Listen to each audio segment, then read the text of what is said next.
Our three speakers tonight: John Nairn, who's the SA Manager of the Bureau of Meteorology. He'll paint a picture of South Australia in 2030, as it will be if climate change continues at the rate it is. He'll be followed by John Gelder, who's the Programme Director of the School of Natural and Built Environments at University of South Australia. And he'll talk about the sort of techniques and building standards that will be required to cope with these changes. And then Dr. Tim Johnson, who's a Sustainable Infrastructure Engineer at Mitcham Council. He'll explain water-sensitive urban design and how water management practice can adapt to changing rain patterns and temperature extremes. And after they've each done their presentations, we'll throw the floor open and people are invited to come up and ask the questions from this microphone here. So, to start off, will you please welcome to paint a picture of how South Australia and Adelaide especially may look in 10 years' time. Please welcome John Nairn.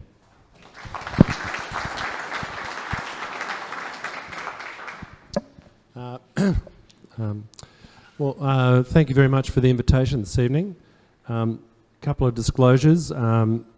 I've got my past tutor in the room from Flinders, so it's actually something nice to be able to see. And I could see Beth. Where are you, Beth? Hi. So there's a couple of colleagues in the room. So I've got a presentation that I borrowed from a colleague. So I'll acknowledge the fact that he put this together, but more than happy to talk about the topic. Oh, okay. Right. We don't necessarily get along pointers, but we'll see. So this is a compilation of both material climate and also from a site which you can visit if you wish, Future Climates Australia. And the links are in the presentation. I'll leave the presentation so you'll be able to access it. Right. So we've got obviously a rapid changing landscape. There's some guidance here from the World Economic Forum on the likelihood and the impacts arising from various hazards around the world. And you'll see there that they've listed the likelihood of extreme weather events, top ranked problem that we're facing. Very much aligned, I suppose, with the second ranked item, which is natural hazards, disasters, and also the fifth one there, the failure of climate change mitigation and adaptation. So you move to impact, and you can see not very far down the list that, in fact, the extreme weather events, natural disasters rank 2 and 3 in terms of what impacts they can deliver, and the fourth one there as well. So, and water crises, of course, that's related to the whole sorry story. So, yeah. The other one that you may notice there, I think I'm never good at finding them when I try to look for them, but it's climate, and I think it's probably going to be about the failure of climate change mitigation and adaptation. There's been a lot of publication recently around the vulnerabilities of business to financially, and in terms of financial shocks and physical shocks and business shocks through the climate risk. But that's actually being addressed now through financial markets, because banks source their money from overseas, and if they want their money, those are the centres that are actually lending the money, you know, the finance the banks, are attaching premiums to actually having climate adaptation or climate risk built into their funding models. So they either won't lend the money, or they'll attach a premium if the risks are too high. So that's starting to roll through into businesses, and banks will pass that on into the sectors where the money's being lent. So that's the globe actually reaching out and affecting some leverages on climate, trying to change climate. So don't have to wait for governments anymore. So obviously heat waves, increased frequency, intensity, duration and extent of heat waves. Another disclosure, I'm doing my part-time PhD on heat waves, so that's true. I could present the evidence some other time, but that's okay. Longer fire seasons, and I think we only a few weeks back we had many past heads of fire agencies coming out with statements. It's certainly a lot of evidence there that the fire seasons are longer, and we're certainly getting some pretty big events over time. And a classic example of that is the wet Tasmanian rainforests that are now burning on the west coast of Tassie. So that's never happened before in the past. And another example is Queensland in October, late October, this recent October. We were flying fire behavioural people from South Australia where we see this sort of fires up into Queensland where they had no idea what to do with those type of fires. And they were seeing them for the very first time. Ahead of the extreme heat waves that they saw on the wet tropical coast of Queensland, which were also another example of what's happening. So then we have more time in drought and hottest droughts, greater proportion of rainfall will be from heavy rainfall events. It's just a physical fact in the physical sciences. You add 1 degree to the rainfall, to the atmosphere, and it can hold about 7% more moisture by volume. If I could remember the name, it's the Clapeyron effect. I can't remember the full name. But as a consequence, when you do get a heavy rainfall event and you have that much more water vapour held in the air, it can lift it and produce more heavier rain. That's the concept. And we're seeing some evidence of that. Potentially 2 metres of rain in Townsville over 10 days was an example of, if you like, I've never seen a place where you could rain 300 millimetres a day for 10 days in a row. Well, nearly that much. So it was actually a very interesting event in that respect. And for those who know, when we measure the radiosondes in the atmosphere, we are breaching records in terms of the precipitable water in the column. We're seeing it in our observations, not just theoretical, we're seeing it in the records. Increased frequency of coastal storm surge, inundation and recession, that's basically due to an elevated sea level, and on the occasions when it occurs with the high tide, you've got the weather event that's blowing the wave action onto the coast, and that's when you actually get those events often. So that's occurring. And the other thing is, when you get those events, you often get rainfall in the interior, and that rain wants to get away, but it's trying to get away against an elevated sea. It can't, so you'll spread the floodwaters. So that's happening as well. And of course, prolonged high ocean temperatures, and we're certainly seeing plenty of that. People may have seen some of this before. Just to explain it, this is 800,000 years ago, 200,000 years ago, and this is the, and drawn from various ice domes, ice cores. You can see the CO2 that was measured from those cores, and then it finishes here in the recent past and carried forward from lower ice dome, ice cores. You could see the last few hundred years, and then we're into the more recent times when we're burning a lot of carbon, and we're seeing that spike there. And so that's a very rapid increase in CO2 that we haven't seen for an extraordinary length of time.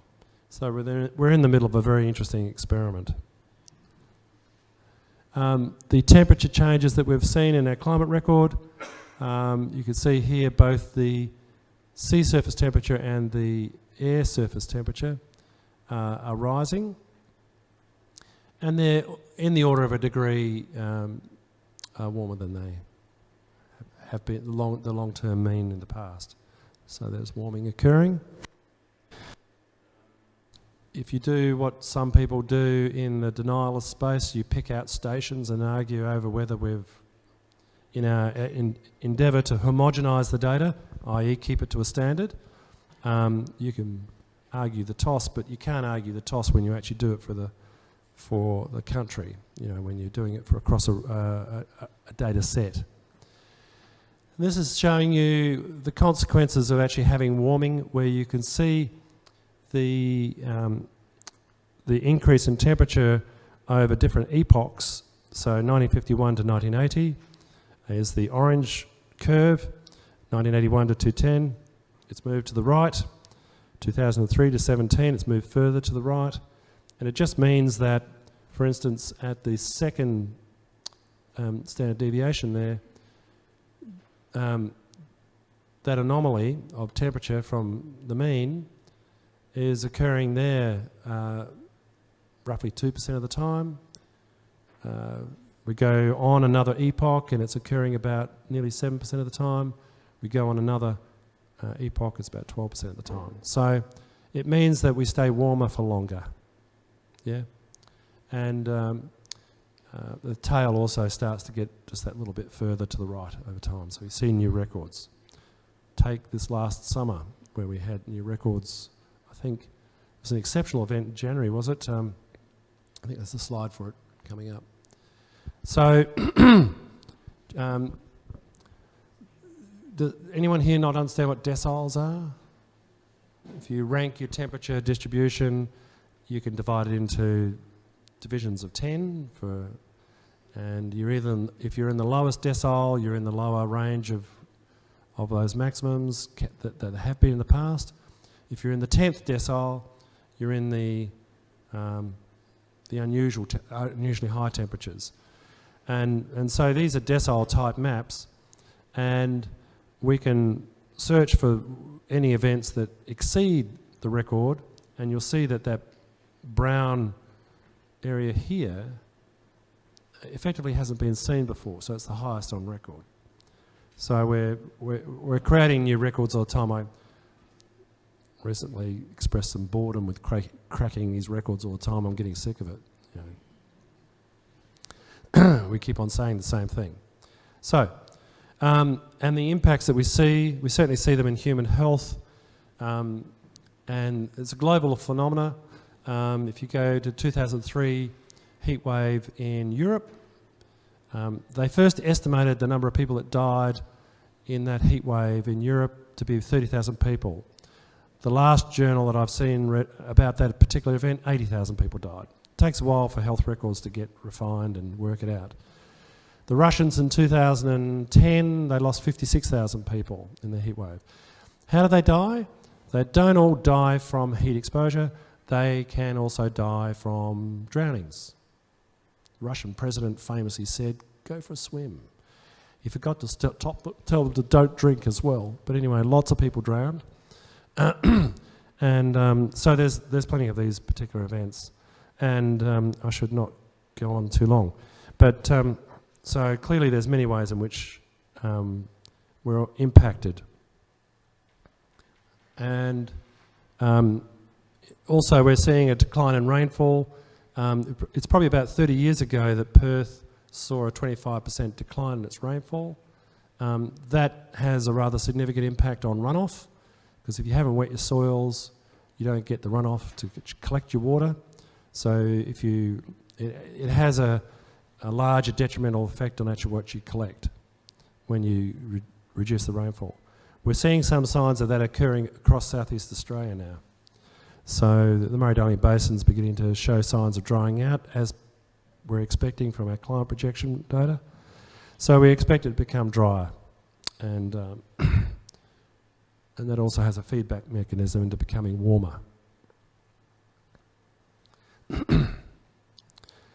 And there's been some research initiatives looking at the Indian Ocean Climate Initiative and also Southeast Australian Climate Initiative.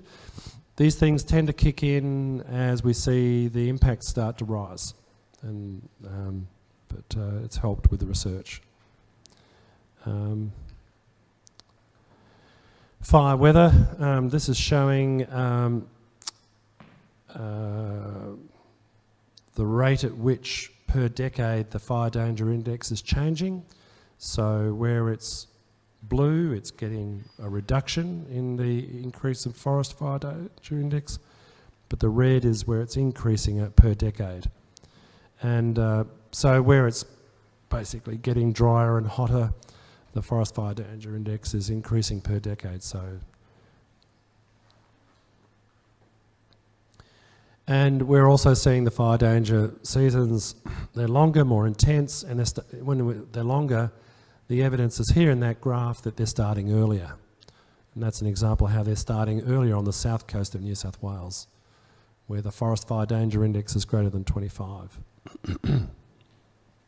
And we're also seeing an increase in megafires, which is where we're seeing them behave in manners that we're not used to seeing them.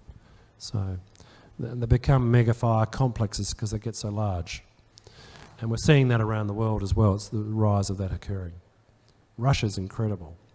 And this is the sea surface temperature trend, where you can see, again, the reds. There are only warm colours there for the trend in which they're actually changing per decade, so they're increasing. Sea level, need I go on? No, surely. And what are the projections? And I love the quotes that were found. I don't know where Paul got these, but belief in climate change is optional, but participation is mandatory. So, and so there's these targets, of course, for 1.5 degree global warming or 2 degree global warming, and the simulations are showing that we've got a warming trajectory, and currently we're on the warmest trajectory pathway that we've tried in our simulations. So it's all coming to us. Here they are. So, yep. Now, that's the ugly story. I'm sure you'd all like to know what Adelaide will look like in the future, for instance, in terms of where we're going. So if you were to go to this website that I put on the left and click on and go to this page, you can go down a projections pathway to look at, I'm just doing the wrong thing, and look at, this is showing the different climatic regimes for Australia, all these different colours. And you can look at analogues for locations. So you can look at what Adelaide's analogue will be. And for instance, there's an example where an analogue has been drawn for Melbourne, looking like, where is that? Dubbo at some stage in the future. So there's a whole description in there, and I'm running out of time, I'm sure, so I'll keep moving. But here's an example of what you do. You dial up 2030 in this box here, and it asks that's the representational gas concentration pathway, RCP, of 8.5, and that's the highest emissions scenario that we're seeing now, and if we don't change it, that's what will continue to affect us, and it seems to be fairly confident that we're going to keep at it. And it's described verbally for you there as the maximum consensus for the pathway. You select your city of Adelaide, so Adelaide is here, and then it points you at the current analogues in the current climate for what we will look like. So those locations there are further inland and clearly a bit more arid in nature, but and you can see Adelaide probably looks a bit more like Port Pirie for that dot up there. So by 2030. And what are they saying? The temperature change is, and the rainfall change, and if I click on, that's blown up a bit. So you can see in the 2030 scenario, Adelaide will have warmed by an average of 0.9, but it warms in this average of this range of 0.6 to 1.6 in the temperature range change. And the rainfall operates within a range of reduction of 15% or an increase of 7%. That's the uncertainty range. But the median value of that is a drop of 6% by 2030. So that gives you a sense of what the ensemble of modes has come up with. And if we go on, you can look at the more depressing scenarios of RCP 8.5, where we continue to do what we're doing by 2050 and by 2090.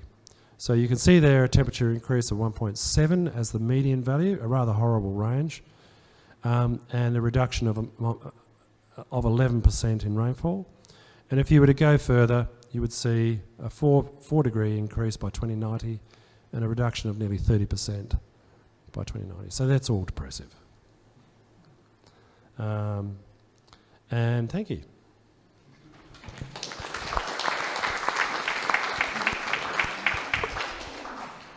Thanks, John, for painting a picture of what we will probably have to expect. And now to tell us how building may have to, methods, techniques and regulations may have to change in order to keep our comfort in those sort of circumstances. Please welcome John Gelder.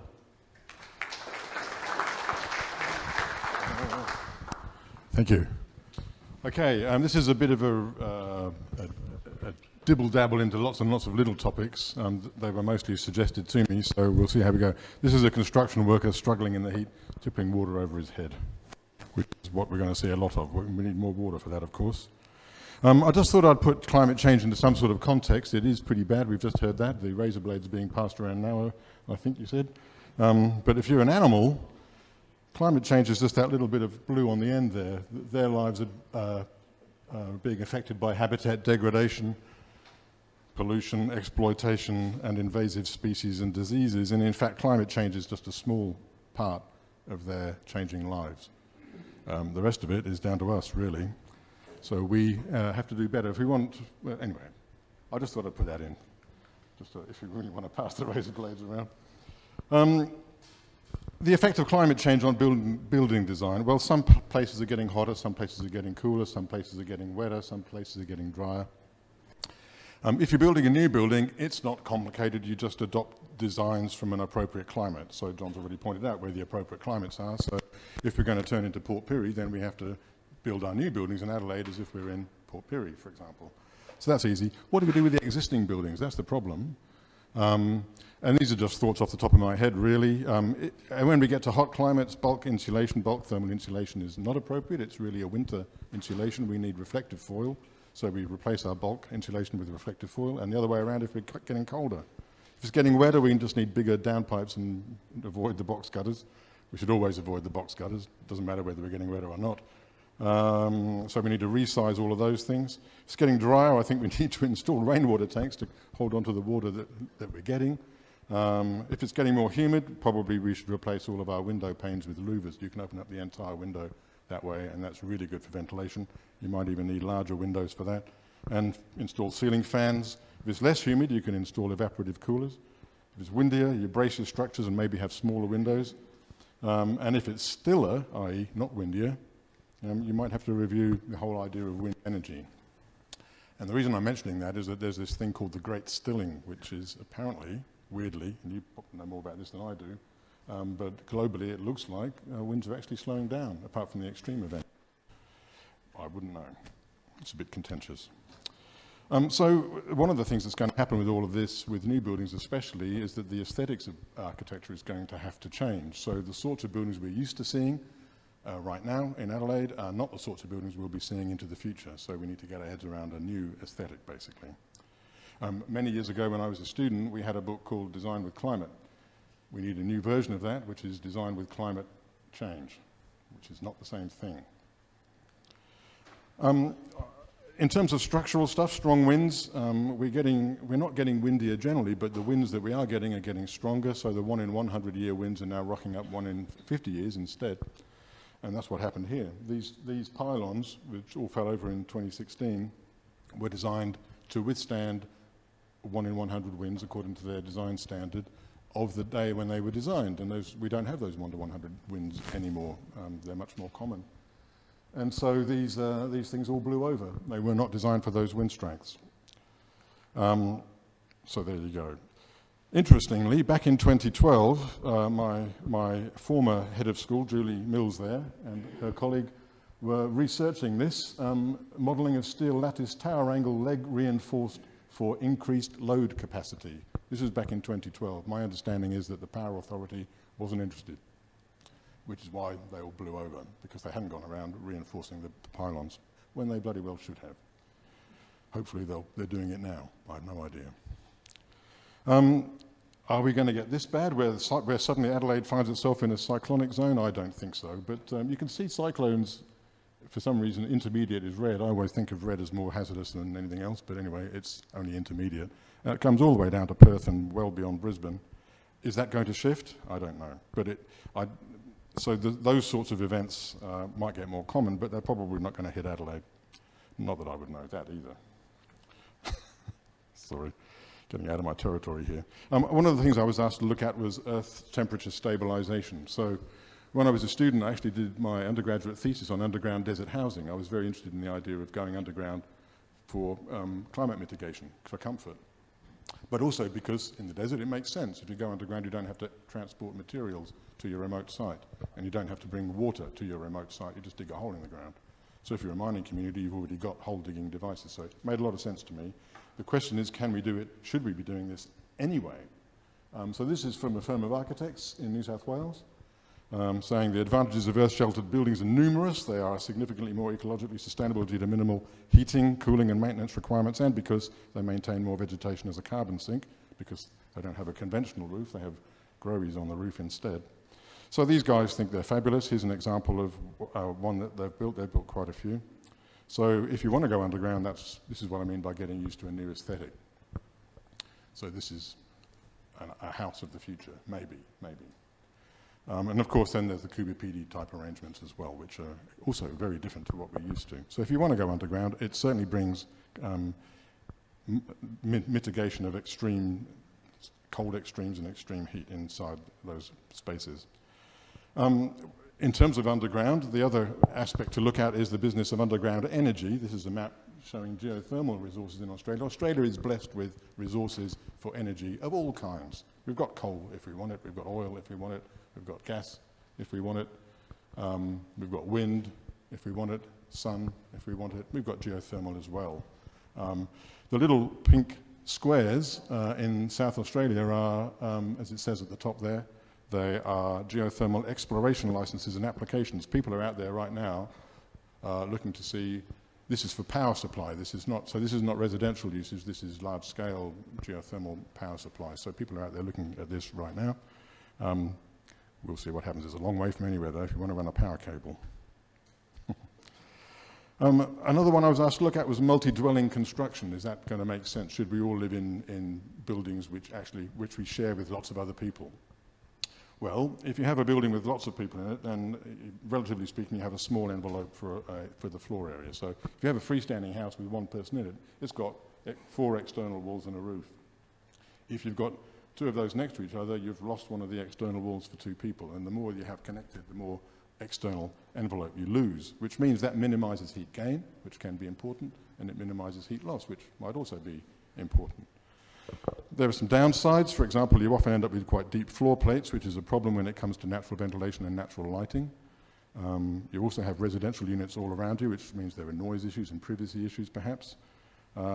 Typically, they go vertical, and that's not everybody's cup of tea. But, on the other hand, it has a low site footprint. We can increase our densities. So that's not a bad thing, perhaps. But how popular are these in Australia and elsewhere? There's social and cultural impacts. And anyway, what scale are we talking about? So this is a triplex double-storey design. It's 3 little houses all joined together, and it's just 2 stories high. So are we talking about that, or are we talking about that? So what would you like to see? This is getting used to aesthetics again. So could be a bit scary. So I have no idea which way we're not going to go like that, I don't think. Adelaide is not breeding at that rate, thank goodness. Not as far as I know. All the people anyway, let's not dwell on that. Evaporative air conditioners, something else I was asked about. What's the future of those? Well, if we're getting rising temperature, evaporative air conditioning works best in dry, arid environments. So if it's getting rising temperatures, that's not a bad thing for evaporative cooling. If you're getting rising humidity, that's not a good thing, because evaporative air conditioning doesn't work very well in humid environments. So there's a sort of an optimum humidity which is below about 30%. Adelaide in summer is 40 to 50%, so that doesn't work all that well here. Darwin, it's 70 to 80%, so they don't work very well at all in Darwin. In fact, they make life very uncomfortable because they just increase the humidity in the house. You do need to leave windows open so that the indoor humidity blows out, and of course that means all sorts of other things can come in, including burglars.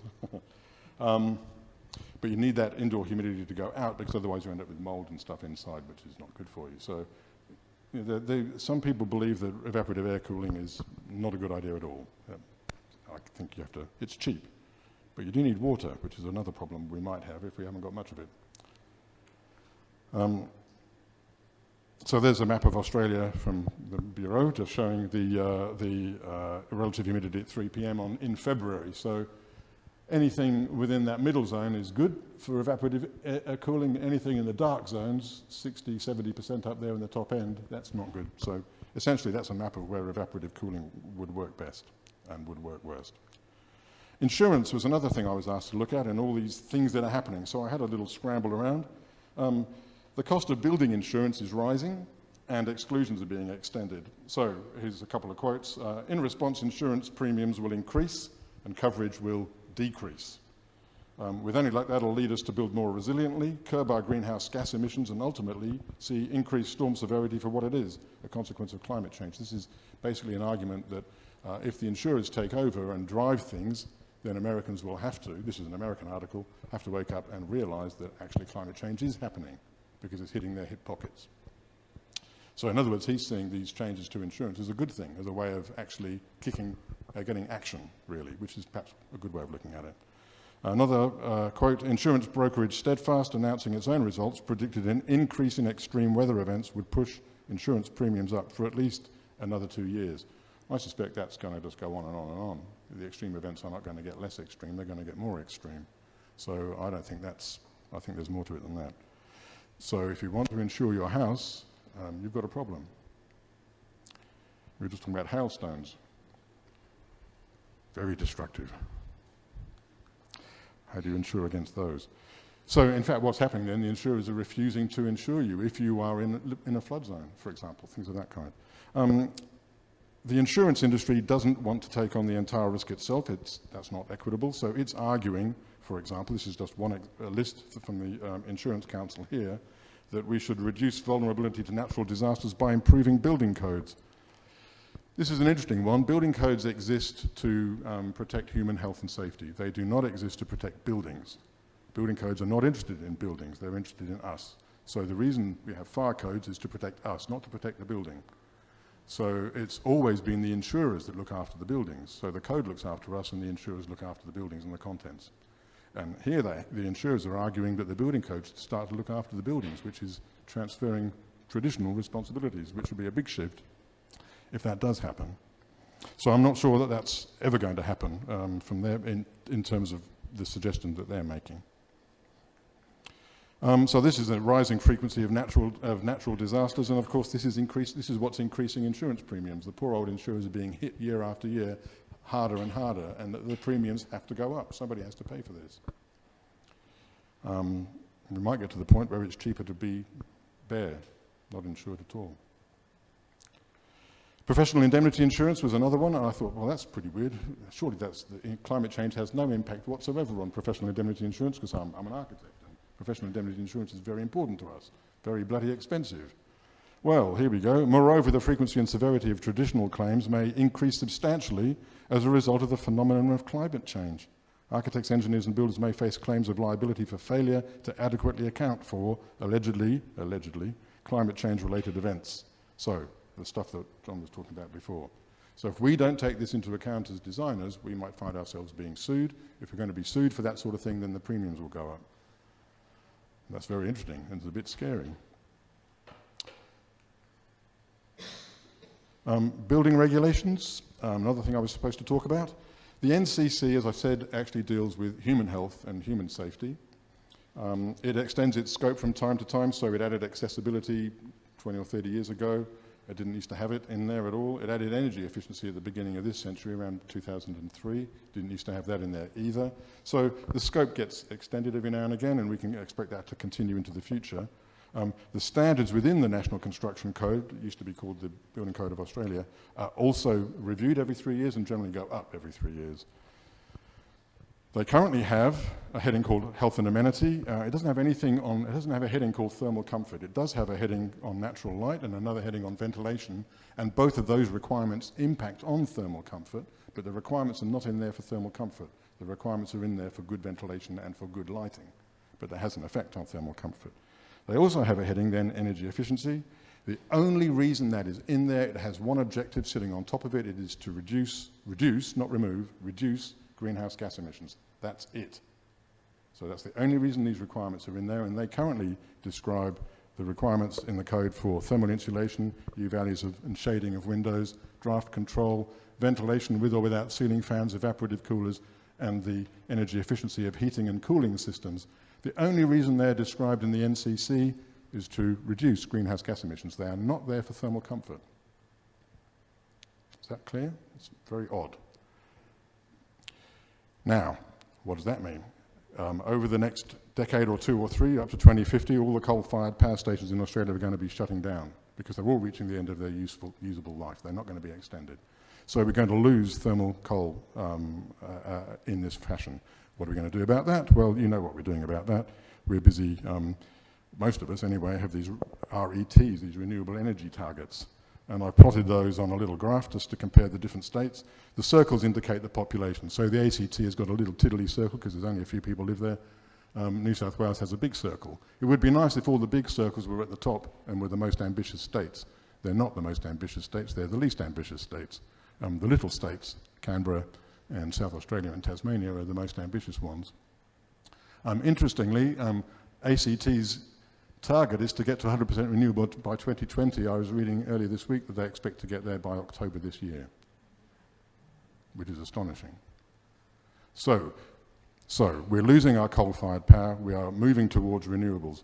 Bear in mind, the only reason those requirements for thermal comfort are in the code is for energy efficiency, for reducing greenhouse gas emissions. So if greenhouse gas emissions are disappearing anyway, then those requirements in the code will also disappear because they're only there to deal with this issue. This issue disappears as an issue, we don't need them anymore. So the question is, do we need those to continue in the code, but under the heading of thermal comfort instead? They're not there for that purpose at the moment. So we're going to have a conversation with the Australian Building Codes Board to get this changed. Thermal comfort is a valid concern for the NCC. It's bothered about human health and safety, and we know that extreme heat and extreme cold will kill. We've just heard that already. So it's a valid concern for the code, but it isn't dealt with in the code at the moment under that heading, which is really odd. So anyway, my argument then is that these requirements that are currently in there under energy efficiency need to be, generally speaking, retained and generally speaking, reviewed so that they're appropriate for thermal comfort rather than appropriate for energy efficiency, if that makes sense. Okay.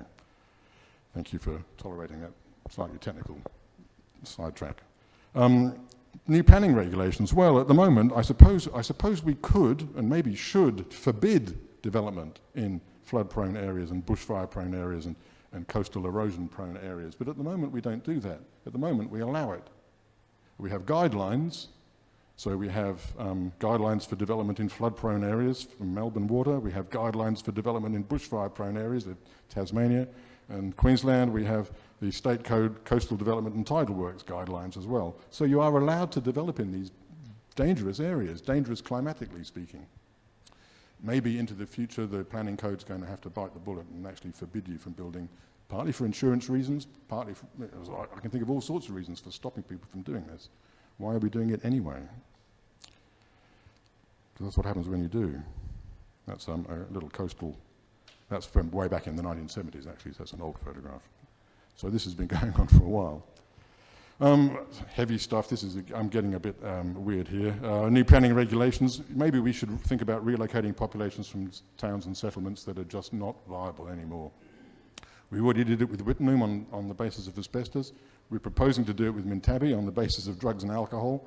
There, as I say there, we've got a little federal court action going underway at the moment to try and stop that. And then Murrurundi and Cape Town have both got water problems. You might remember the Cape Town water problems from a few years ago.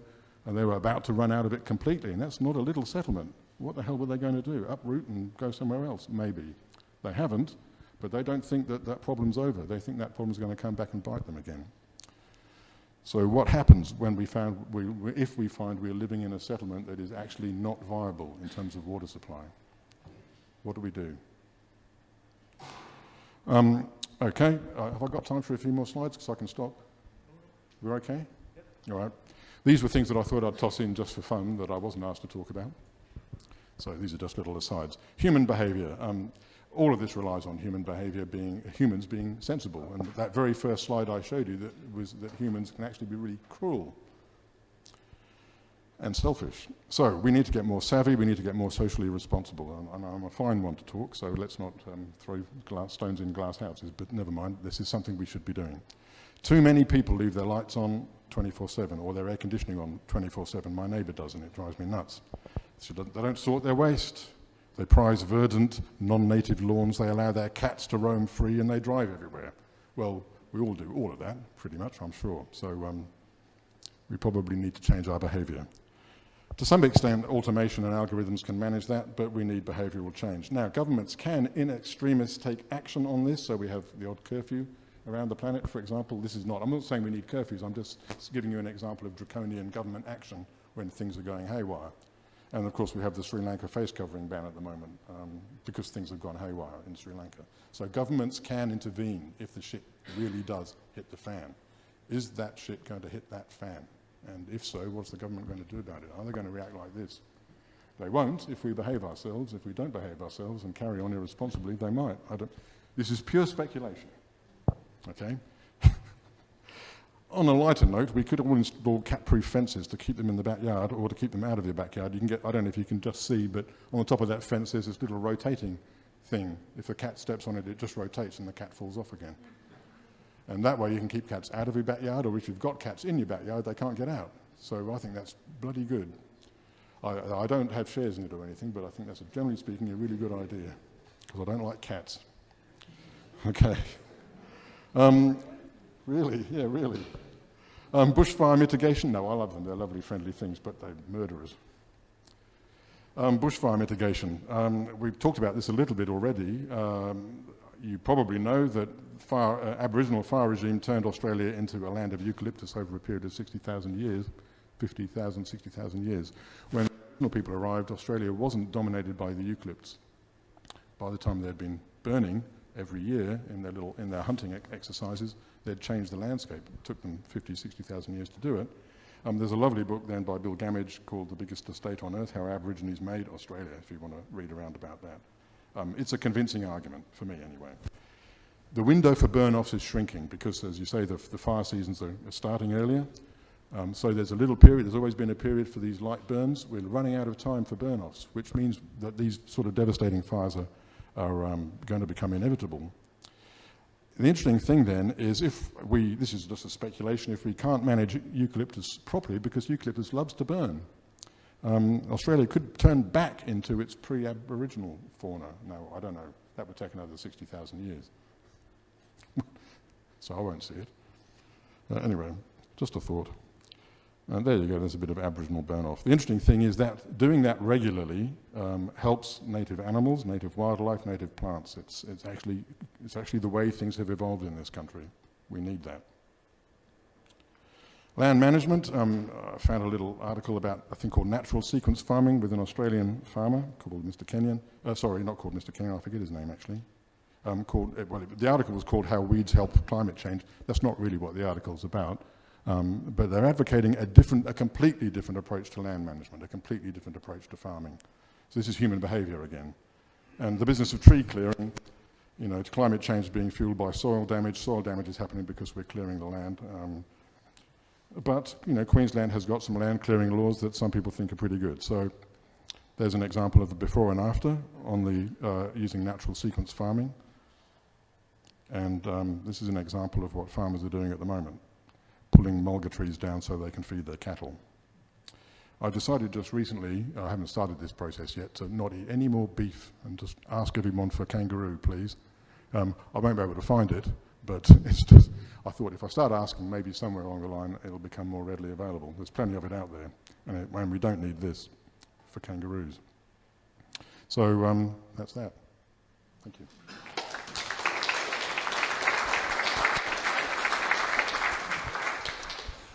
Thank you, John. And to look at the way that more sustainable water management will be needed to cope with the situation in 10 years' time, please welcome Doctor of Mitcham Council, Dr. Tim Johnson. Thank you, Alan, and thank you, Renew Adelaide, for the opportunity to speak with you this evening. Before I start, just a quick show of hands. Anyone here is a resident of Mitcham Council? Thank you. You've got some homework tonight. The rest of you, please look at the real estate over there. You can see 3 logos here. I'm employed by the City of Mitcham. I'm incredibly fortunate to be associated with TreeNet, a not-for-profit tree research group, and with the University of South Australia, where I'm an industry adjunct. My quest at Mitcham is to grow trees, those big green shade umbrellas, evaporative air conditioners, great things.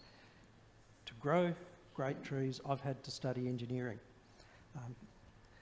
Councils are great at building things, not so good at researching things. So getting these 3 groups together, we're getting away from the standards, which reflect the past. We're starting to look at some potential solutions and undertake some research on those potential solutions. It's applied research, practical in the field. We've been involved in it for over 10 years. It's looking incredibly positive, so I won't be handing out any razor blades, and it looks like many of us wouldn't use them anyway. You may be aware our state government is looking at tree canopy cover across Adelaide as a major issue, looking at increasing canopy cover where it's in deficit, looking to maintain a minimum level of 30% cover. Huge challenges in that. How can we keep Adelaide green? You can't without water. Trees are great, shade, evapotranspiration, water. You're probably aware of the pond up on up at Urbray, Crossroad. I'm not going to talk about wetlands because they're too small and they take up too much space, and that's not a contradiction. We only get to build little ones occasionally, and they don't solve this problem. The problem there isn't the discharge, although that's a problem. It's the trees on the verge. They're on islands. The curb is designed to take a 1 in 5 year rainfall event and convey it down the road. So the engineers who designed that are telling me I can have some water for my trees every 5 years. Completely inadequate. So we started to look at ways to get that water into the tree root zone. We didn't have to look too far. Back in 2003, our own planning minister gave us some guidelines on it. Ministerial Development Plan Amendment. Soakage trenches, basically. 7 years later, some more technical documents, and 2013, another one from UniSA, John Argy, gave us the guidebook. You can download this free online, the student edition. Fantastic stuff there. In a nutshell, water-sensitive urban design is keeping the rain where it falls and using it there. It's as simple as that. It's not rocket science. So how did we apply this? Do we have any civil engineers in the room? We must. I apologise up front for the heresy that I'm about to speak. We applied the minister's guidelines because no one was, only we didn't do it on private property, which is the only place covered by the scope of the guidelines. We did it on the road verge as part of a capital renewal. We put a 9 metre long soakage trench, 1.5 metres deep, 900 wide. The bottom is full of clinkers, big stone. The pipe connected to a side entry pit, stormwater off the road just straight into the soakage trench. We built this well into the millennium drought at 1.5 metres deep. The clay soils in Kernel-like Gardens had shrunk. There were shrinkage cracks 5 or 6 millimetres, on PEDs 40 millimetres. So 10% plus shrinkage, massive. And we built this during the millennium drought, and people thought we were a little bit silly. Anyway, 11 years later, that's what it looks like. You look at the shade on the right-hand side there. Oh, I've turned it. That's what I'm looking for. There's the side entry pit there. We lost one of these magnificent trees. We planted a new one over the trench. There's our side entry pit there. That picks up all the stormwater flowing down that street. In an average rainfall year, somewhere around about 100 kilolitres, give or take, going into that one verge, into desiccated soil in the millennium drought, causing massive swelling. The shrink swell index is a lab test, doesn't take into account field situations. It's a single direction, loads of issues with it, doesn't take into account the organics in the trees. Soils don't behave in the field as they do in the lab, and here's the proof. 11 years later, there's no impact on that concrete that was fresh at the time, no massive heave, no massive cracking. In fact, the section of new curb that was poured when the pit was constructed doesn't have a hairline crack in it. Up and down the street there's one or two, but there, not one. Really interesting. The pit itself, instead of being a sealed pit, they always hold water, the mosquitoes breed in them. Don't like that. So we built this one, just drains straight into the soil at the base of the pit. People thought that was a little bit problematic. 11 years later, not a problem, works fine. Your leaf litter actually composts in the pit. You get the invertebrates coming up through the soil. So in-street composting. Really interesting. There's a lot of negatives when you start to do this sort of thing. People come out, you can't do that because. Listen, consider it, disregard it and try something else anyway. They said you can't build these, they block up sediments, the inflows decrease and they just fail, they seize up. So we used a coiled agricultural pipe as a filter. And after, 9 years, we took this pipe out. Coiled pipe in the pit, the two open ends feed into the soakage trench. So you maintain the pit as usual, vacuum it out, normally every year or two, depending where it is. This one we purposely didn't vacuum out for 7 years and it was still working. To replace that filter, even though it was still working, we did. There's $30 of materials, which are fully recyclable, and half an hour job. We've just put a camera up a system with this filtration design. After 4 years, very little sediment. So we're looking at well over 100 years life. It works. A Mitcham misuse of agricultural drainage works well as a filter. I particularly like it when it's buried. You just come in and vacuum out a few leaves occasionally as per normal. And they'll work like that for 10 years, no maintenance. You may have seen the tree net inlet. There's a few just out on Goodwood Road here. Very similar to the side entry pit into a soakage trench, but much smaller, just into a soakage well. They work incredibly well for individual trees. Getting saplings established in the roadside's not easy. I've seen trees put on 30, 40 millimetres annual growth several years in a row.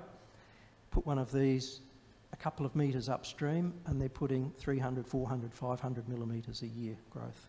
Massive difference, huge. We've got 180 tree net inlets in this catchment area in Hawthorn.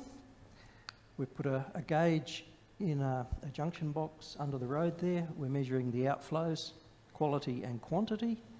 to see what impact 180 tree-net inlets have on a 12-hectare catchment. UniSA PhD student working on this with us. Got a rain gauge here, so we measured inputs and outputs 2 years before we installed the inlets. We've got a year's data with the inlets. We'll run that for another year, then we'll start putting in some permeable pavements and things and seeing how these sorts of things affect the outflows. See if we can keep some more water in situ for our trees.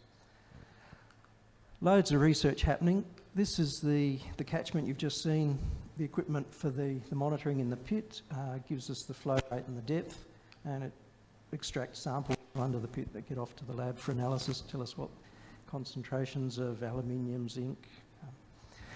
You look at the list of contaminants and think, well, that's so many times the World Health Standard for discharge into a riparian zone.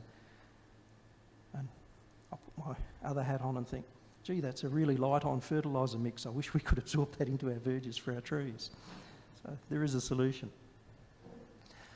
We're putting all this water in the ground. Too much water can cause problems, as they've found out down on the Darlington site recently. We have no infiltration sites anywhere near that, by the way.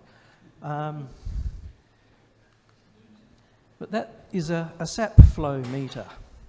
In that catchment you've just seen in Hawthorn, we've got several trees equipped with sap flow meters where we have some infiltration happening, and several outside the catchment, similar age trees, very close by, where we don't have infiltration happening. And it's a project we're working on with people from Flinders University, just looking at transpiration rates and comparing them to water-sensitive urban design.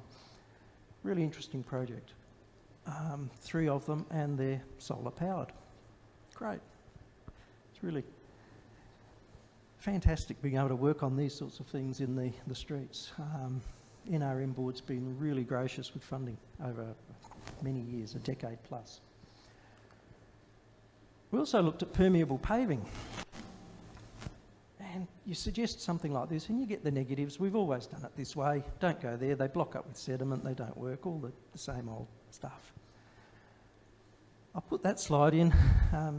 Very fine joints, but the reason that's there is because Mitcham has about 70 hectares of paved footpath. If you do the sums, 70 hectares, average annual rainfall for Adelaide. Think of that first slide, the big pond up at Evaporative. Average annual rainfall on Mitcham's footpaths will fill that Evaporative wetland over 25 times. So how significant can this be? Incredibly. But we didn't get onto it for environmental reasons. This is going to save us money. Is there anyone here has never tripped over a dodgy footpath where there's a tree root causing the problem? Everyone has. It's probably $100 million a year maintenance issue across Australia. Data from 10 years ago plus, 1.6 billion in the US just to fix pavers like that didn't need to be lifted. So we looked at permeable paving as a solution to that.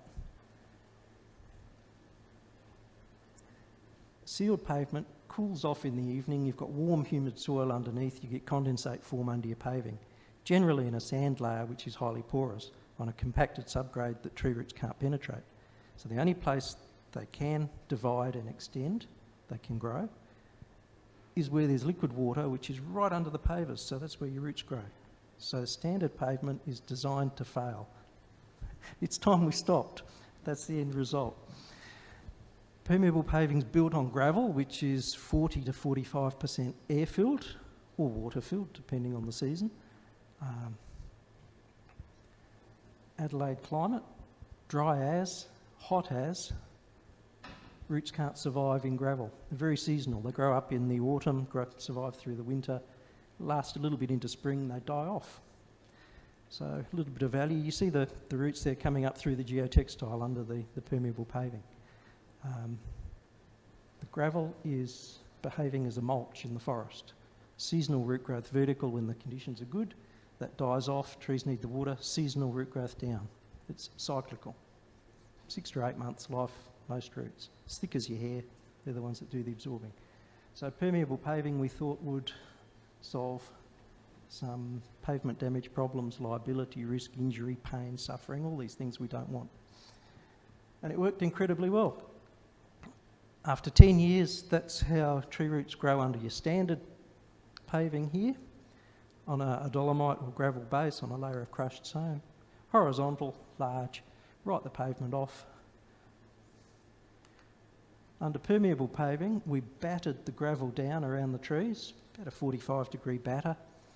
If you plant a tree here, the roots grow out horizontally under the ground. If you've got a steep hill, you plant a tree on it, the roots grow vertically down. They don't grow out into the air. Gravel's 45% air. So you can see there's a bit of a bulge in the geotextile down through here. Looks like possibly a bit of a root there. You've got 300 millimetres under the header course.